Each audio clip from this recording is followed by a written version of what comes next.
Kind of hard to beat this view for lunch. We just stopped. Take it any day of the week. Well, we made it down to Loft Mountain Campground. Yep. Our next spot, last spot within the park for this portion of the trip. Hottest. Yeah, definitely It's hottest. Site's good. Little it's got woods. a curve pull through and then like a little entryway to get into our like picnic table. Mini oasis. Yeah. We were told here though, the bears, they had a bear last year that knew how to open van doors. So lock the doors. Yeah, lock Don't the doors. just close them, lock them. Yeah, knew how to like open them. So smart bears around here. Specifically van doors. Yes. So Yogi was apparently looking for a picnic basket. So we did get a stamp. Well, the stamp had it. We're being geeks now. We got our little passport for all the national parks, and then we put the stamp up here. I had stamped here originally, but there's stickers in the back. They can throw that in. So nice kind of way to end this portion of the trip. And It's not over yet. this portion of the trip. There's still 3 days here. We're not at the Yeah. end of this part. No, just gonna try and stay cool. Oh, excuse me. Try not That to was sneeze too much. probably really, really loud. I apologize. But my allergies seem to be, there must be something different down here than in the Northeast because they're acting up. Yeah. Not our first official national park, but Well, Acadia isn't official until we go back again. because we have to get a stamp. We have to get a stamp Yeah. and put the sticker in. Even though we did do it in Bertha before, but We did. we'll just have to go again. But we did it twice in Bertha. We did. I guess it's an annual thing, so we better find time to go this year. Yeah, we may have time now. Yep. Nice restful night. Yep. A little later than usual. I was up editing. Yeah, but we had still a nice dinner. We We were did. able to actually cook over the fire. Yeah. Felt like real camping. As we showed, but I didn't show. I'll put it up. Made some steaks, some potatoes and onions that were really tasty. Yep. First time I've ever done foil packets with, Potatoes? like in the coals, with anything. Yeah. I don't think I've ever actually made true camp food. That wasn't like, hot dogs. We have done on the grill though a Vidalia onion. You cut the top and the bottom off. You core cut out the off- middle. Yeah, you put some butter in, salt and pepper, and Worcestershire sauce. Yeah, that's how you actually say that. And you grill it for like an hour in the butter. Wrap it in foil. Yeah, and everything absorbs in. Oh, it's so good. Yeah, very tasty. So today we're off to kind of between showers, hopefully. We're going to see the Blue Ridge Mountain Tunnel. Yeah, What was it? An old I think it's an old, train or car? I don't know if it's train or car. But it's dark, there's no lights. Yep. So we got our headlamps, and it's abandoned but well kept as a Yeah, it's actually hiking a or biking trailhead, trail. right? Yeah. Yeah. Well, we made it to the Blue Ridge Tunnel. I don't know why I said it that way, but I did. It's very dramatic. It was. Distance-wise, it's not far from Shenandoah. It's right outside it. Just depending where you are in Shenandoah, it could take you an hour to get down to here. Or more. Or more. Speed limit's only 35 in the park, but that's okay given a lot of the twists and turns they got.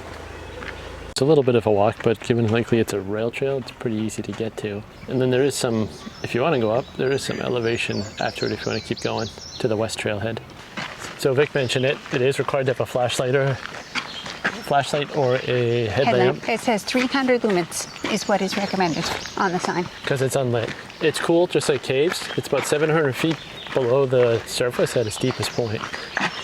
And you can do, it's about, what did we say it was? Out If back? we go from the east entrance to the other end, to the tunnel, through and back, is about 3 miles. Yeah. You can actually see the, I don't know if you can see down there, like condensation and a cloud.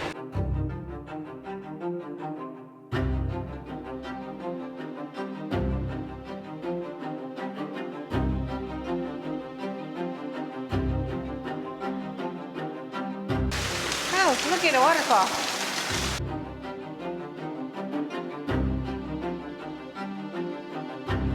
Hey look, there's a light at the end of the tunnel. So tunnel behind us. Head back. Sounds good because it's like Yeah, it's swampy. sticky monkey. We're just reading about the local Dr. Griffith, who lived to 92, 94. But he would drive his car through the tunnel, coordinate with the railroad, check ahead when he had emergency visits to get to. That was kind of cool. Like I said, we didn't take you through the whole thing again, but it's enjoyable and nice and cool. Crazy amount of water though, that's for sure. Big split step away, but we didn't get a chance to talk when we came out because it was raining, but it felt nice. After the cool tunnel and then the hot air, to have a little shower, as Vic said, nature shower. It's cool. So that's definitely a must-do if you're in the Shenandoah area. It's free. Yep, can't beat that price. No, can't beat that. Definitely need headlamp or flashlight, as you saw. A little bit uphill on the way, not brutal, but a little bit uphill on the way out. Yeah, not even really enough to notice uphill. No, we didn't really notice until we were at the end and we realized, oh, that's why you can't see everybody. And there might be a little jog in it too, I don't know, because you can't see one end to the other. Yeah. I would definitely recommend this. Like I said, if you're out here, it's something fun to do and good for about an hour and a half. Yeah. Time to restock the groceries. We were going to do it tomorrow, but we found a Wegman. And we called an Audible, and we're actually, since we realized we're not far from Monticello, we're going to go check that out after this too. Never been. Neither of us have. So, get some groceries today, save us a trip tomorrow on the way out. So another spot we couldn't record inside at Monticello. Go ahead. The property is beautiful. Yeah, and there's a lot of original pieces still, and a lot of the furniture, I think they have 2/3, they said, is original furniture. What I thought was interesting was what did they call it? What's that? The thing for the letters. Oh, it's called a polygraph, but it's not like... And it's basically every letter he ever wrote, he kept a copy of. And it's not like he wrote the letter twice. Nope. It was a setup where you had two pens next to each other and two pieces of paper, and as he wrote with one, I got a picture to put it up. The attached pen basically wrote a transcript of it just copied it at the same time. Basically, he wrote the same letter twice at once. I think he did that with the Declaration as well, which he wrote when he was 33, if you didn't know. Read refresher for me. I'm sure I remember at one time that fact, but it was interesting. He liked his wine, especially up in France. Yet they had in the dining room, they had on two sides of the fireplace, it was a dumbwaiter for just wine. Yeah. I think if you got a picture of that up. I did. On both the top in the dining room and then in the cellar. Wine cellar. And he didn't like his wine in a wooden keg. No, because it could be cheated. They could dilute it. They could, Yeah. So he wanted it shipped in cases of bottles. Yes. Preferred it that way. It's an interesting system, interesting guy. He didn't live here really much until the last 17 years. Yeah, until he basically retired. Even though his father owned a plantation that he was born on about 2 miles from here, it said. Yeah. Shadswell. And that thing I found interesting about the wine is that typical years, they would consume 400 bottles. Yeah. Except during his presidency, they consumed 600 bottles a year. Yeah. What does that say? I forget what the quote was exactly, but they're like, well, he never talked about the presidency because he called it the most loathsome years of his life. And he didn't look forward to it, so it was a burden. He was glad eventually after, all his other political duties to finally get back here. But when he wasn't here, his family, his grandkids, extended family all lived up here on Monticello, which means Little Mountain in Italian. He liked the term. Just really neat place if you're down here. Again, it's not too far from Shenandoah. We didn't realize it at first. Yeah, it was like 45 minutes maybe from the south end of the park. Right. So I think back and chill out. We've got a... Early morning because we got a 4-hour drive tomorrow for our next destination, which won't be in this episode. Nope. And we're going to hit someplace on the way that we have never been before, but we have wanted to go. Yep. So I'm excited to go. And my friend just went, and he said, wow. He said, bad week or weekend ago with the holidays and all that stuff, but he said, wow. And we'll leave it at that. So if you want to find out where we're going, stay tuned. Check back in next week. And if you didn't know, this was just the first part of our road trip. There's more to come. So Thoughts on Shenandoah? We planned a week here. The rain kind of hindered us being able to do very many hikes. So we probably did not need a full week. Probably I guess, extra long weekend. Like a 4-night, maybe? Yeah. Versus a full 7 that we stayed. And out of the campgrounds, we stayed at Matthew Arms. Then I think it's actually Matthew's Arm, which Matthew's Arm. Like, what did Matthew do with his arm? And then we stayed at Big Meadow, and finally Loft Mountain. The only one we didn't stay at was Lewis Mountain, because that campground was only first come, first serve. Hindsight, we probably could have done everything first come, first serve. And did you check? Lewis may have electric hookups. We don't know. It's been a while since I looked. I thought they might have, but that one, if you can get in there and you want things a little more quiet, that one I think is only like 30 sites compared to the couple hundred that all the other campgrounds have. So also a little quieter. Yeah. How would you rank them as far as the campgrounds? Maybe what each has?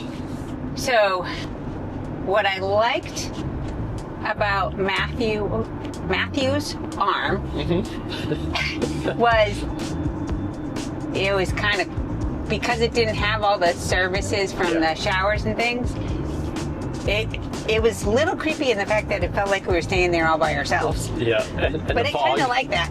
Yeah, so no showers at that one, no laundry at that one. Yep. No hookups. Yeah. So I don't want to say it's not primitive in a true primitive sense, because there were pads and stuff, and some of the sites gravel. There's a dump station. Yeah. And there is water that you can get. So has kind of everything, but I would say that one, I don't know, so Big Mountain was definitely probably my favorite. Yeah, Big Meadow. Big Meadow. Because it was, one, central in the park. Yep. 2, the sites felt a little more private with the kind of the trees in between them, at least the sites we were at. Yep. The bathrooms were an easy walk. Showers were nice. They're centrally located, not far, and clean, very clean, because the camp store, the little one, is right there, so there's an attendant, and they just kind of keep it clean. And there's like, 12 or 14 showers up there, because there's some on the back side. Yeah, 12. Yep. Compared to Loft Mountain, I think the ladies' room, I don't know how many were in the men's, but there were only 4. Yeah. Yeah, so campground just as big.